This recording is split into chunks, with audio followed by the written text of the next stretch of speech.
Hey guys, uh, less is more back with another video, and today we are going to be talking about 3-bet pot delay lines. Um, don't recall if I've specifically made a video about this, but it's uh, certainly an important spot to play well, especially since there's lots of exploitative edge to be had in these delay nodes, um, just because the vast majority of lower and mid stakes pools are betting flop at such a high frequency that they aren't even studying delay nodes. So you know if there's anything to take away from guys at really high stakes that are crushing, it's that they are taking their opponents into unorthodox and unfamiliar lines, because that's where a lot of the uh, larger edges lie. Um, you know, if you talk to anyone that has battled Linus or someone of the sort, they will tell you that he is not shy about taking his opponents into lines that aren't very well studied by the masses. So, um, yeah, so I figured putting out some material on this could be good. So let's level up your game here a little bit. So, um, one thing that I certainly notice is that I mean most players are betting flop at a very high frequency, and then their delay lines are really just a lot of give ups, which on some boards is generally fine, except you know whenever they do take this line and they're disproportionately weighted to give ups, they are very, very heavily weighted towards just check folding. So the counter to that would be stabbing a lot, betting a lot when check two twice, stuff like that, which does work. Um, but if your pool is doing that as an exploit to people that are giving up in the delay line way too much, um, we want to be playing this line relatively balanced, um, because ultimately, like, the EV gained the the EV gained by your opponent slightly overfolding or playing a bit too passive versus flop bets, um, pales in comparison to the EV you gain by your opponent playing too aggressively into a perceived unbalanced slash weak range on the turn, because they're just going to be betting and raising way too often into you in the flop delay line. So um, yeah, so let's get into this. So first we have this 983 two-tone board. Um, Generally not going to see many small bets on a wet uh, 9 high texture two-tone texture like this.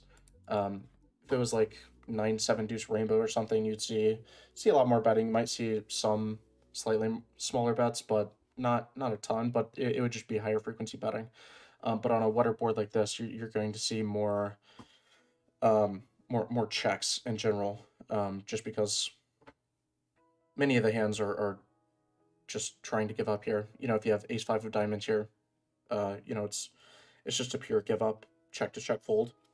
So, um, it, the issue is that when players have a hand that can bet on this board, they're just mostly betting it and not mixing in checks because they don't know how to play the delay line.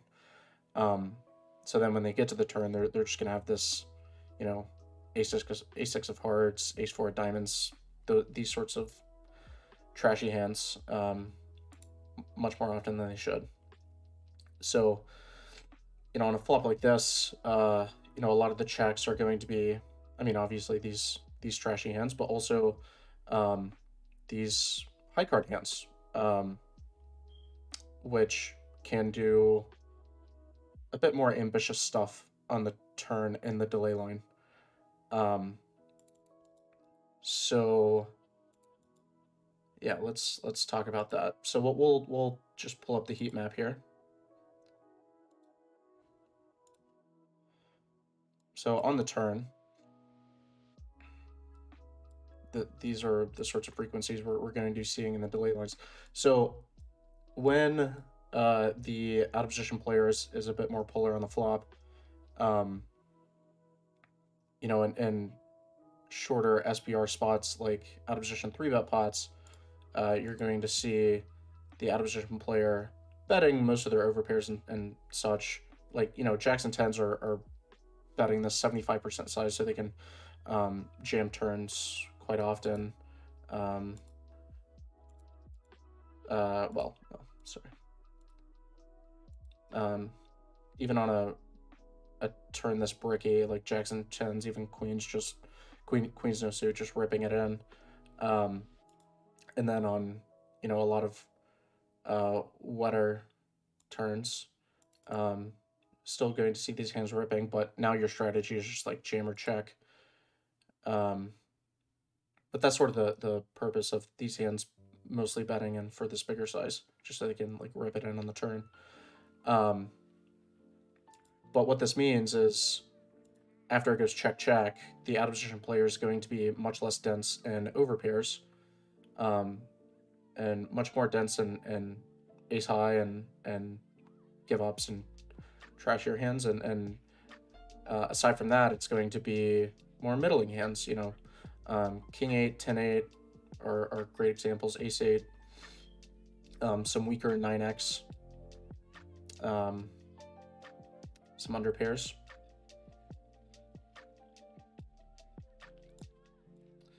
So after it goes check check on the flop, you're going to notice that the out of position player is playing tons and tons of checks, which makes sense, right? Like the out of position player is just so dense in ace high that, you know, the ace high that doesn't benefit a ton from betting flop. So lots and lots of checks. You know, like ace is just going to be pure checking. Ace is just playing like ace high, right? Like it just shares cards with ace king, ace queen. So ace is gonna play a lot like these hands. However, you're going to notice lots of other air type hands that are betting quite aggressively, like these overcard hands, betting very aggressively. I'll give you a second to think about like, you know, why these hands like, you know, king jack, king 10, you know, just the naked king high are betting so aggressively. And then you might notice like hands like queen jack, queen 10, jack 10, playing a tad more passive, mixing in more checks. I'll give you a second to think about why that might be the case.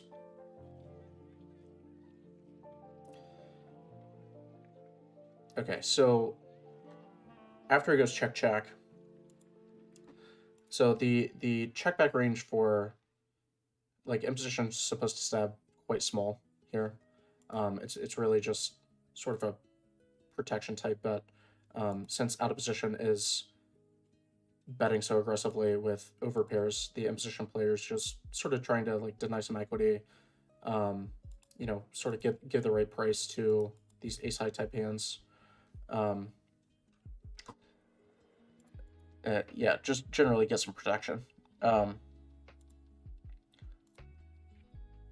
but yeah, I mean, there's no hand that is a mandatory bet here, just because the out of position player is just checking to check fold quite a few hands. But after it goes check check and we get a turn break, out of position playing very polar on the turn, just repping like the traps that they had on the flop, and then you know, after it goes check check on the flop, notice that ace 9 is betting the flop for imposition quite often.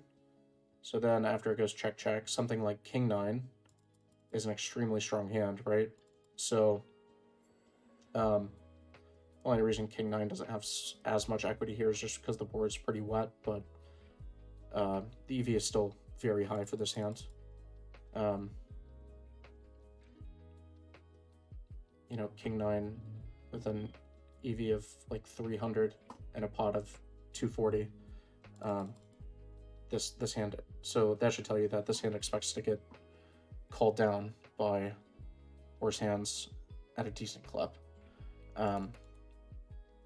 So the reason these high card hands, specifically king high, work so well as like in this geometric size, is because it blocks top pair, but it also unblocks folds. So if you have a queen in your hand and you bet like, you know, this geometric size, like slightly over the size of the pot, you know, stuff like ace queen and ace queen off are the more frequent folds, but imposition doesn't have ace king, so you unblock folds when you have these high card hands, and you double block top pair. So you block, you know, king 9, jack 9 when you have something like king jack. And you also have 2 overcards to hit a pair. So something to consider there. But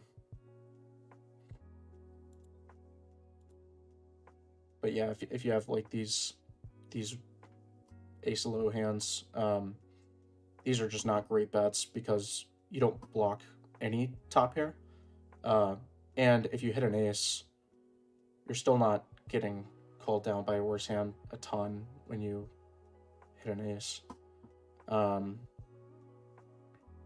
Your opponent's just not going to put a ton of money in there. So yeah, the way to sort of balance this out is, you know, when you have these gutters with a queen in it, you know, mixing in checks there. So now when your opponent gets checked to twice, you know, they should be betting very aggressively with their top pair because they have an extremely strong hand now, especially in a low SPR pot.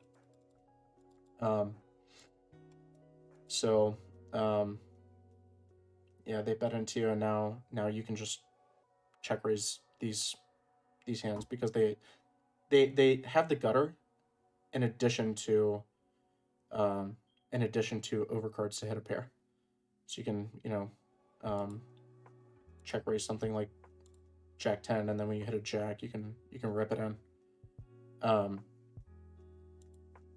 And notice that you know, aces isn't a mandatory check raise, especially if you have suit protection here, because these hands, a hand like this does want to provide protection to the range that is playing check calls on the turn, like ace king, ace queen. You might also notice that, you know, kings pure betting, queens mixing, and checks. This is also sort of related to why we might be pure betting something like king jack, king 10 as opposed to queen jack, queen 10. So give yourself a second to think about why that might be the case. I'm sure I've talked about this at length in other videos, but, you know, queens blocks some checkbacks on the turn here. So if you check, imposition's almost pure checking back ace queen, but they have the offsuit combos of ace queen in addition to ace queen suited, and all of those are checking back. So when you have queens, you get bet into much more often because you block the checkbacks. So you can check to check raise queens, and this is a really good spot for queens because, you know, you can comfortably rip it in on lots of rivers. Or you can just check rip turn, just because the board's so wet.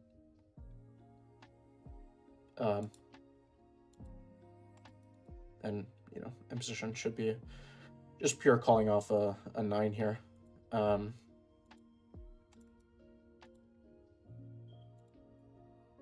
Yeah, so then,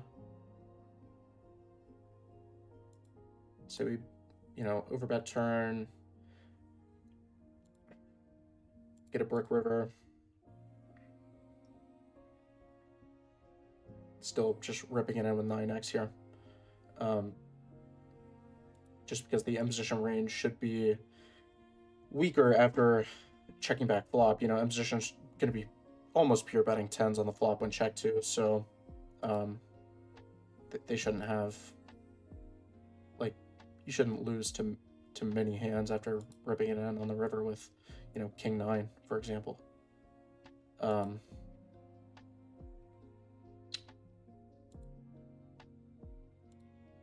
like a queen river, yeah, just pure ripping with a queen here. So this is the response against overbet on the turn on the deuce of diamonds. Notice, ace queen is sort of the indifferent high card hand here. And they should be occasionally ripping it in with a decent 9. But yeah, also notice that something like queen 9 is checking, is sort of trapping here, blocking the ace queen checkbacks. But it's, just checking to check rip because it's such a strong hand in this line.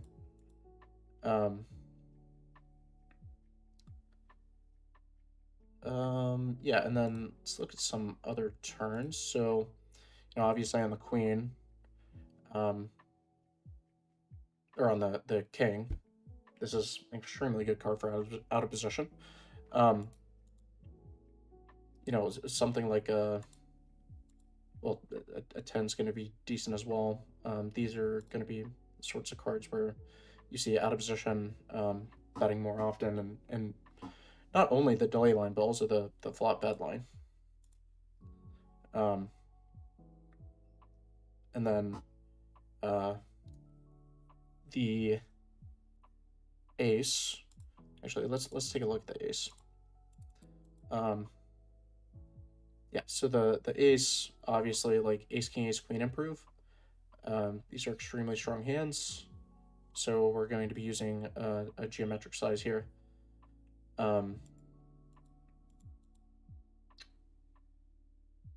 Yeah. Let's take a look at some more wet turns. So, first of all, notice that flush cards, the betting frequency goes down quite a bit. We look at this line, like the double check line. Imposition will also be betting smaller and less frequently on the flush completing cards. And that's just because the hand class that gets bet most the non-made hand class that gets bet most often for both players on the flop are going to be flush draws. And in addition, the equity for made hands that aren't flushes go down significantly. So if you have a naked 9 and the turn is the 4 of spades, a 9 is no longer nearly as strong of a hand because any pocket pair with a spade or ace queen with a spade has a ton of equity, a ton more equity with against a made hand. So it's not like your EV in this line on a flush turn with something like a 9 goes down quite a bit. So instead of using a geometric sizing scheme here, you'd want to have like some small bets and like I wish my sim had a slightly bigger raise size here, but you're generally just going to want to be betting not too often, and then when you do bet, it's going to be like this smaller size for like a weak 9, and then a bigger size for like your traps like kings, and a lot of your equity here is just driven by having a spade in your hand. So something to keep in mind here.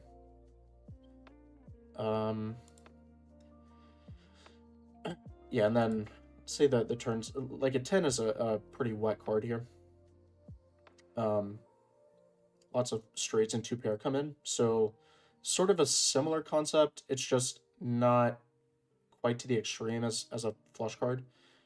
Because like ace queen with a spade here, like if you if out of position has like ace 10 or something, um, ace queen with or just even just like I don't know, king 10, something like ace queen, doesn't matter the suits, doesn't have nearly as much equity against a made hand as it would on a flush card. So um, you're still not bombing it, but you're using a slightly bigger sizing scheme here.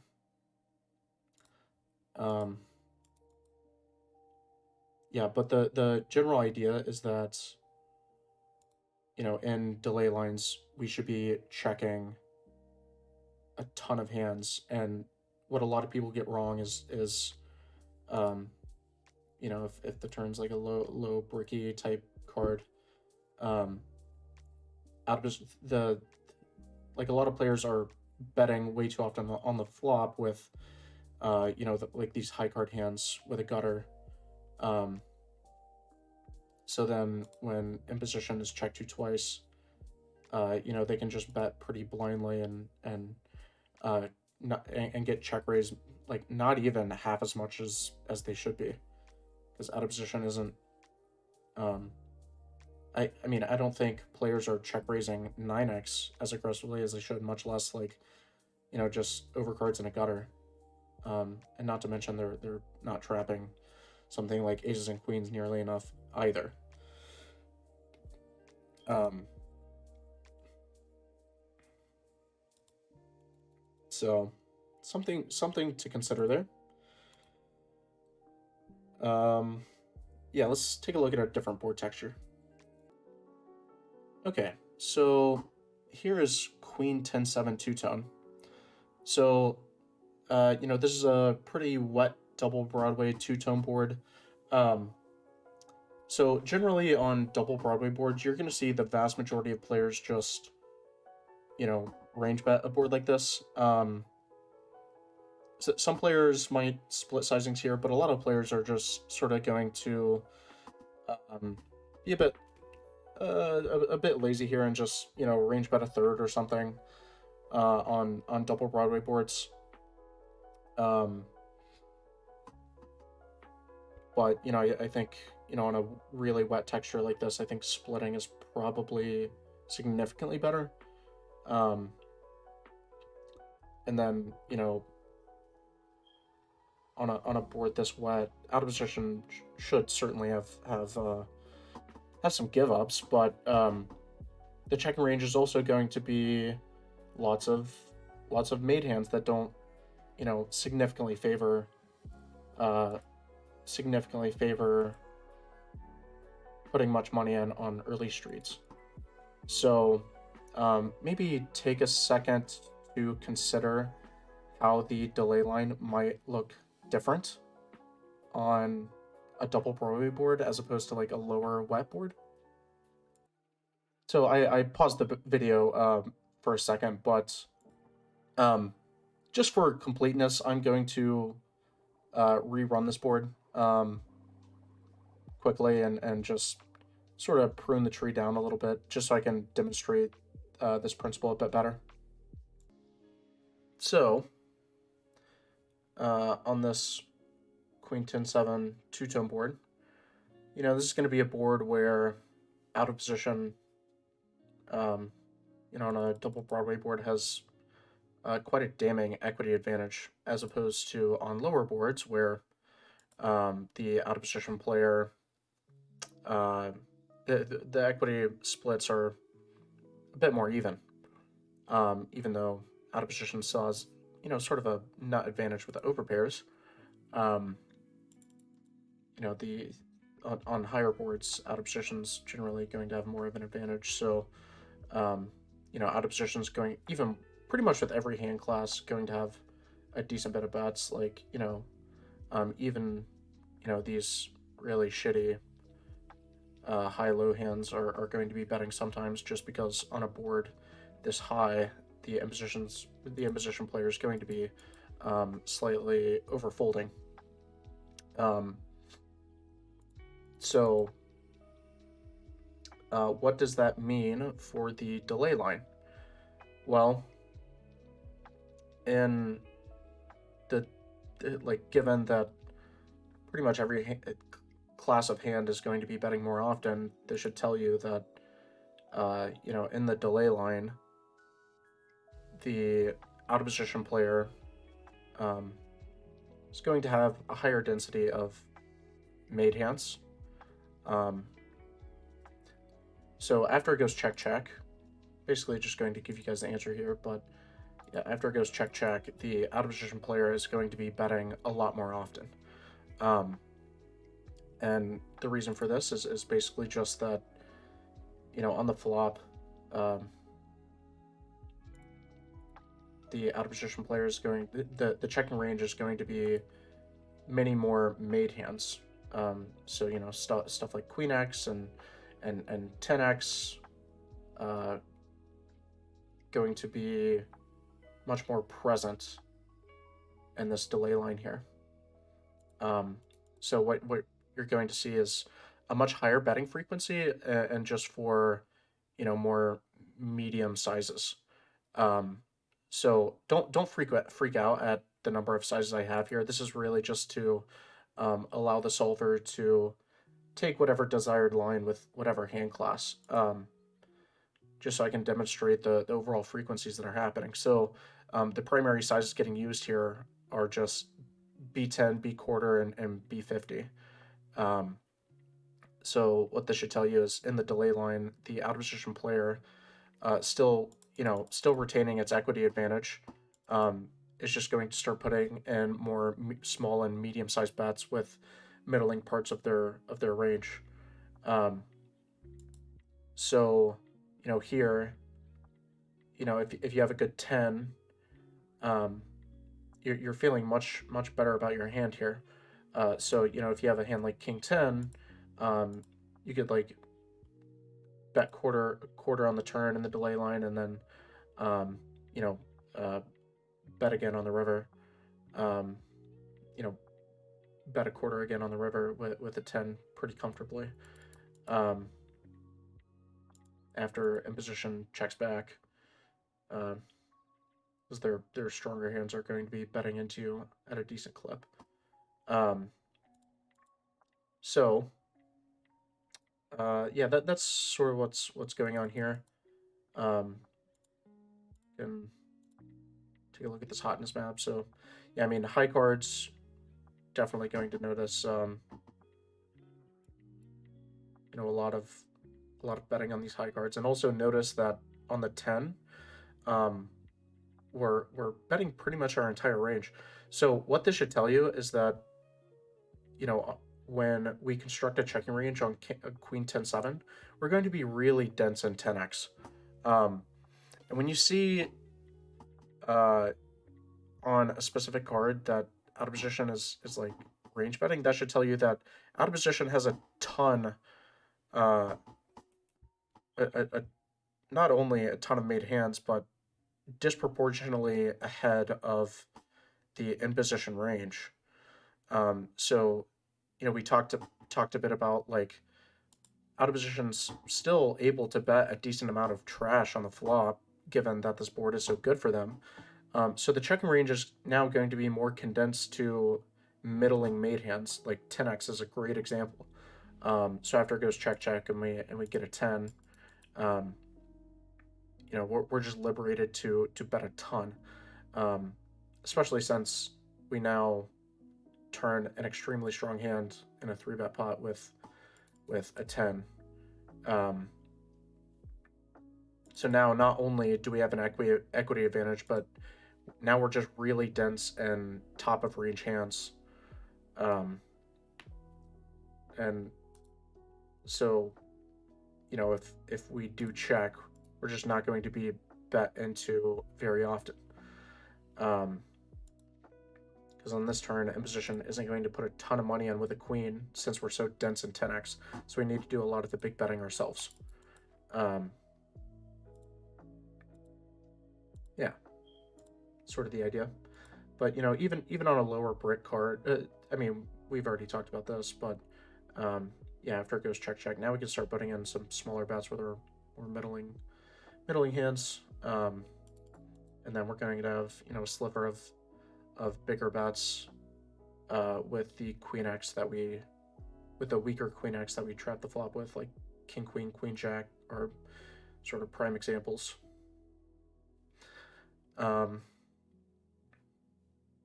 And then on the higher cards, you know, we're doing a good bit of betting for very small sizes. Okay, let's look at a slightly different board.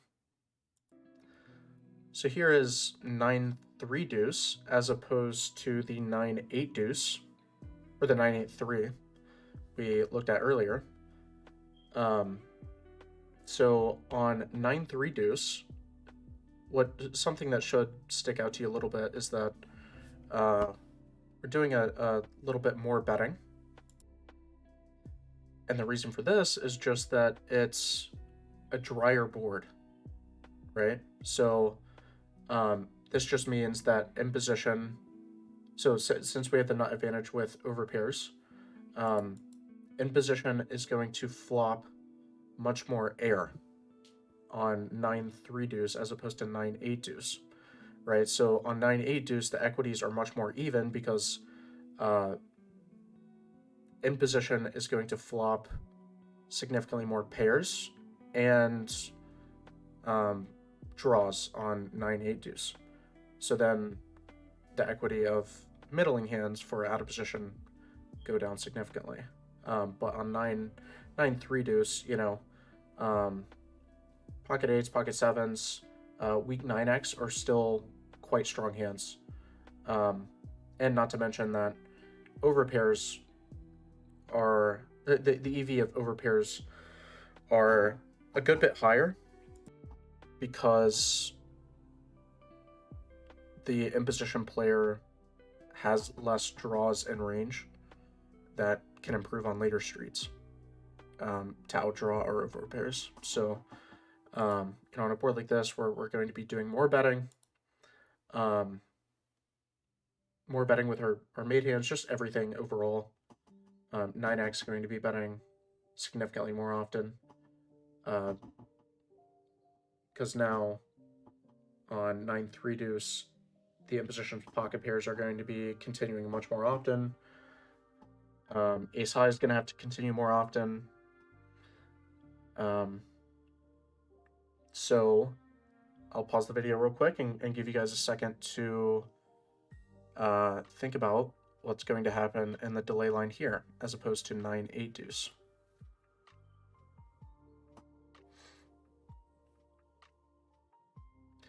Okay, so you know, we recap that our mate hands are going to be betting much more often on 9-3 deuce as opposed to 9-8 deuce. So then, after he goes check check, let's get a slightly brickier card. Maybe a deuce is a good example. Now what's going to happen is we're doing it. Well, yeah. Well, this is fine. We're going to be doing a ton of checking. A deuce isn't the best example because now something like ace king is going to be doing some value betting. But maybe like a 7 might be a good card. Similar thing going on.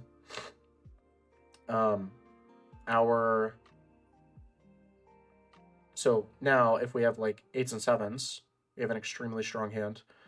Well, not extremely strong, but you sort of get the point. These are very strong hands. Well, 7s is a set, but 8s, sort of similar thing going on, very strong hand.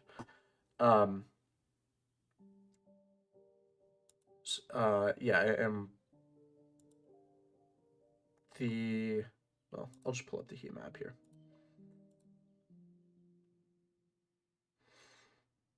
So, what you'll notice is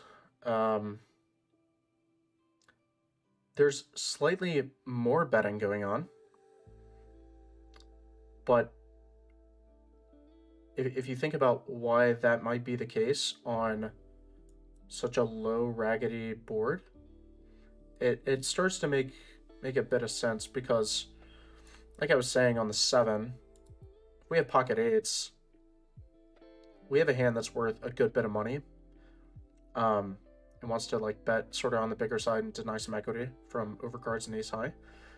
Whereas on 9, 8, 3, and then we get a low brick, something like sevens doesn't want to put much money in because imposition is going to have a board pair much more often. So you're still going to see these bigger sizes, but it's just slightly smaller big sizes per se.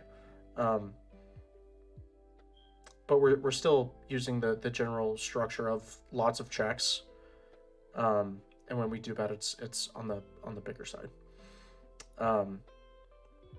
And we still see this general pattern of something like this naked king high, just sort of bombing it on the turn, and then this queen x stuff, blocking the ace queen high folds,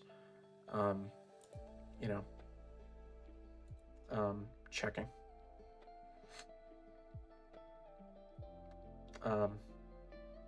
Also, you might take a second to think about like why queen 10 might be mixing in as a check raise as opposed to queen jack or king queen.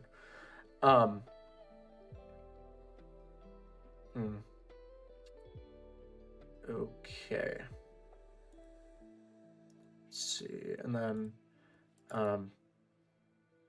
still the general pattern we see across turns where, you know, something like the 10 and the king are quite good for out of position. And then on the ace, we're still doing quite a bit of betting, but you know, it's just for this small size. And then if we have ace king, we're splitting into like this geometric size. So that really covered a lot of the main principles in the spot. So I'd urge you to go out and play around with a few boards, and sort of challenge your intuition. Sort of do a check on how you're thinking about these spots. But yeah, hope this helped, and yeah, go crush those weak recs that just refuse to study the spot. And until next time, I'll see you. Thanks for watching.